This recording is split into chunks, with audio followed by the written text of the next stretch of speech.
dzimwe nhau dzikunetsa kutaura kwandiri kuita kudai nyaya yangu yekutanga ndeyasisi evidence. Avo vakaita mukurumbira zuro vachinzi vakazodhisaidha kuunza munhu papeji pavo, asi munhu hanzi mumwe musikana waitaura kuti ini ndakatozviona red hand nemeso angu kuti MadamBoss vanopinda patatenda code nemumwe munhu. Ndikati munhu uyu ayushua kana kuti uri kufunga kuti zvemaspeculations nekuti ndakambozvitaura kuti vamwe vanhu vari kuti mwana wauyo anonzi Tsidzika Shembere ndiye unogara patatenda code. Saka inini my question ndeyekuti zvakaipa here kuti munhu wanzi unowanikwa uchishanya pamba panogara mwana wake, kana kuti uyuwo munhu rwangu wagodowo, kana kuti ruvengo, kana kuti kudhirisa munhu. Ndokubva vana Buddy Welenzi vanyora vakati, nekuti ndasina kuiona live iyi, asi Buddy Welenzi vanyora vakati zvokwadi kura nhema, mumwe munhu uchaguma wasungwa nenhau yemachi kana kurohwa nenyaya dzemalive idzi, ende especially uri mukati menyika ino yeZimbabwe, nekuti kuno kwasiyana kuzhe kwenyika asi busy kuda kutsvaga kuondomosa vanhu, wotsvaga mawitness pamwe enhema zvakare, uchidaro apa paimarriage yemunhu iyoyo unongoda kuti sei kudisturba. Zvikanzi nevanhu vazhinji manje vanga vatoriwo lost like me, zvikanzi naimi asi live yacho yaitirwa kupi hatisi kuiona, zvikanzi anyatsa kuita live ndiani, ndopakazobuda kuti evidence ndiye. Zvikanzi what did I miss, Erenza kati ka evidence. Chihera was live nemumwe musikana anga achiti MadamBoss vari kuita kumbomba kumbopashe nemukomana wejiti anogara patatenda code. Ndikati mukomana wejiti anogara patatenda code ndiani, I don't know. Like I said, tatenda code handizi kuti iri papi exactly. This is my first time kuzwa kuti kune nzvimbo inonzi tatenda code. Tobva ipapo zvikanzi namwe asi live yacho yadhilitwa kani, zvikanzi inenge yadhilitiwa nekuti pamwe watya kana kuti wazonzi iwe unoziva here kuti zvakuita izvi uchaguma usungwa, hatizivi ipapo. Zvikanzi zvakare ndambozvitaura kuti rimwe level racho raakuzonyanya, beta vabudise vamwe vanhu vakati pana nhingirikini vamwe wavo. Zvikanzi kabi kauya kapera nemupeta hatiri kura nhema, kungorotomoka kwaari kuita uka kuchamukonzeresa. Kati ipapo ndinenda tapwira. Zvikanzi asi achivharirwa haasi kuziva kuti izi makusi kujoni kwake kwanga ari uko. Zvikanzi vedu vemakuzvinyanya vanasi evidence, nekuti nhau yamakuita ikai haisisiri safe at all. Umwe ndiwo kuti naimi tingapedzerwa data nenonzonzikawo here. Vamwe vakati zvakare zvimwe zvoda kuripotwa papa nazoziva kuti nekuda kwei. Zvikanzi nevamwe zvakare but why vanhu vachiita sei vachifarira kudistroya kana kuti life dzavamwe vanhu. Umwe ndiwo kuti zvakare hambire venhema. Zvikanzi especially munhu wamunoti evidence uyu she deserve zvake kumbopuwa zvimwe zvinhu vamwe avo. Zvikanzi vanyanya kuenderera mberi zvokwadi semupendero. Vanhu angadiri kumacomments hakuna kuzoti nekuti ariverenga kudai kudozondiroya pamuchinjiko. Vanhu ndo vachitaura pamapeji akasiyana siyana kuti handi live iyi yakaitwa naevidence haifadzi, ende live iyoyo it was not necessary kuita live yakaita seiyoyo. Vamwe ndo asi pane live yakaitwa zvisina kuona kana, ndikati aiwa we are in the same boat and shoe my sister. Zvikanzi you are right, apa nyaya dzacho hadzina kana direction.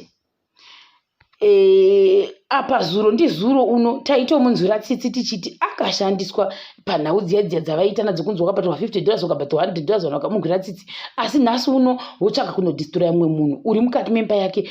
Fight yako yauri kuita namaekera ndeyei? What's the end goal yekuti iwe undoita zvinhu zvakaita saizvozvo? Ndeyekuti wabudiswa mumba here kana kuti kudherera? I have no idea. Zvikanzi the way I am so stressed with yekera zvokwadi vamwe vanhu ngavasadero. Enda kupeji kwaenhingi nanhingi unofanira uine data nekuti pakaipa. This is too much evidence. Unoita sekuti uri bita dei ndirini zvangu yekera taira ndaisungisa vanhu.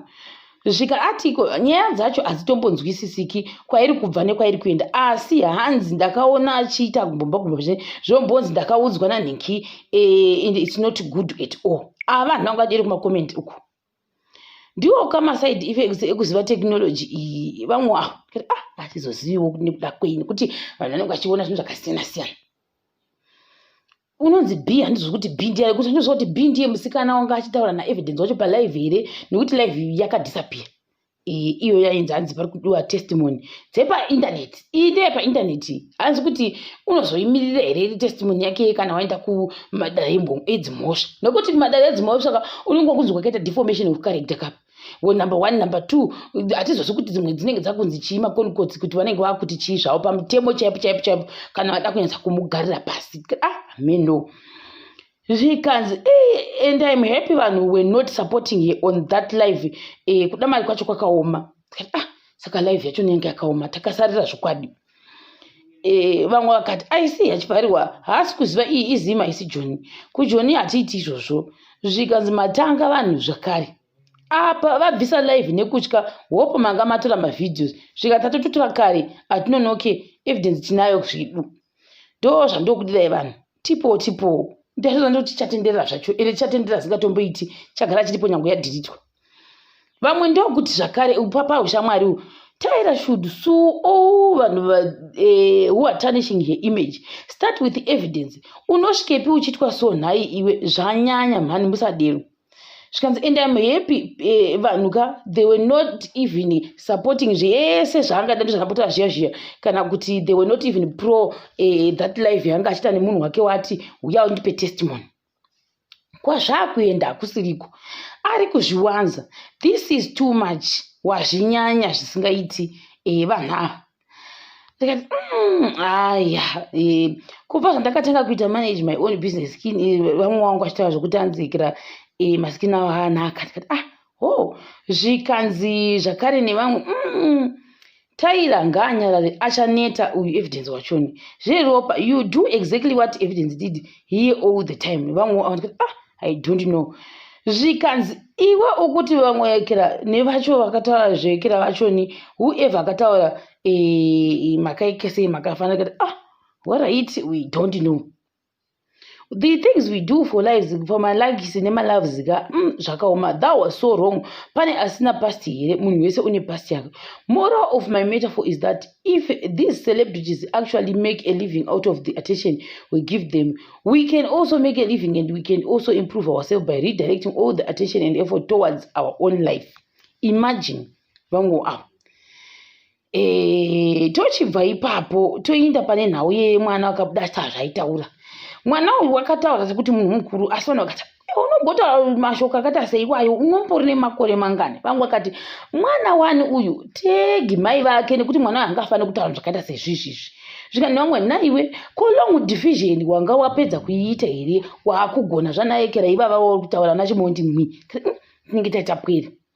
Vamwe vakati your daughter gamuchirai light. Manje the problem ndeyekuti handisi kuti unonzi gamuchirai light ndiani kana unonzi gamuchirai wacho because light unongoda kutedzera munhu saka gamuchirai ndiani. Ndakazvida kuzvizuma kuzvifunga kuzviita zoom out and in ndikazvikona kuti gamu ndiani asi kwanzi kuda kutedzera gamu zvangu mwana wanga arohwe. Vamwe vandikati zvinozonetsa mangwana wabatwa mwana yaita sei achinzi aitwa muabiso.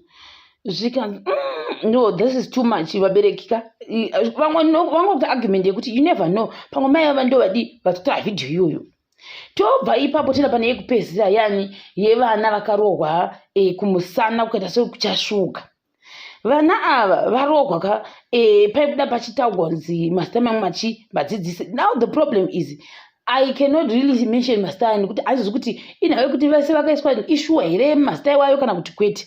Zvikanzi no inotaisa kuti corporal punishment yamukutoita kapa nekuti marovera akadai akaguma kuna 19 gochamhembe iko zvino hakuna munhu mwana unorohwa achisvuka musana nekuti vanga vasati vasikana vakawanda zvikanzi I won't be surprised kana varohwa something as small as not underlying the word corrections. Amana vana ava vasi ivo vakati lockdown itwe musapedzera shungu. Vamwe vakati zvakare pane munhu wani wandakabata akati ndavarohwe singamboiti vana ava. Ndochigara pasi kuti kungotora mashoko kuti vana ava ngavarohwe nekuda kwei dai anga ari wako waita saizvozvo here. Zvikanzi nekuti chikoro ichi hanzi ichi chinonzi chemanza ndo pakaitika nyaya iyi nematicha akataurwa ipapo. Zvikanzi ngavasungiswe nevamwe zvakare nekuti maticha anga akatowanda anga tori more than 2 anga ari involved panyaya iyi. for the way kurova vana kudai ipapo anenge atora extra zai orohwa kudai kurohwa not safe. They must be arrested vadzidzisi ava vana vabereki here vana avo. These culprits needs to be dealt with ASAP. Nevamwe vavo vachivabereki ngavaende kuzvikoro uku vanogasa nyaya iyi. Vamwe ndokuti zvakare, but this was banned. Why varova vana kusvika palevel iyoro mwana achisvika pakutsemuka musana, kutsemuka kuti tsemu misana yese iyi.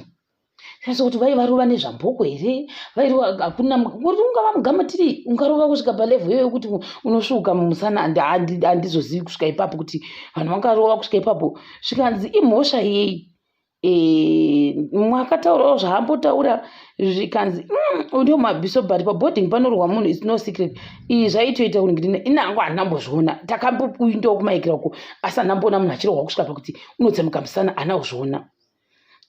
Hatizoziviwo. Asi uyu mwaka akati ndavarohwe vana ivava, uyu anonzi MKZ B Willing Gas akati ngavarohwe vana havachanzwa ava guys. Isu tairohwa zvaipfuura apa. Vanyanya vana ava guys, too much. Zvikanzi mumwe true. Handisi kuti nekuda kwei waitaura statement rake. Zvikanzi would you say that kana anga ari mwana wako anga arohwa, kana kuti mongonakirwa nekungotaura kungoda kungorwadzisa vamwe vanhu nokuti dai anga ari wako ngo asikatauri zvautaura izvi. Zvikanzi aiwa munhu anorova mwana kusvika palevel irorero kuti zvaita sei. Mune munhu ngaati wake 9 months kurova saizvozvo. I don't know. Asi ndega ndingoti ndo zvese hangu zvandanga ndaya nazvo mukati mevhidhiyo ine zvakasara zvichiitika. Ndisingazi kuti MadamBoss vachatora nhau iyi yakaitwa naEvidence sei, vachaenda mberi nayo here kana kuti vachasiyana nayo. I don't know. Ndo zvese ndichakubatai zvakare pachikamu chinotevera.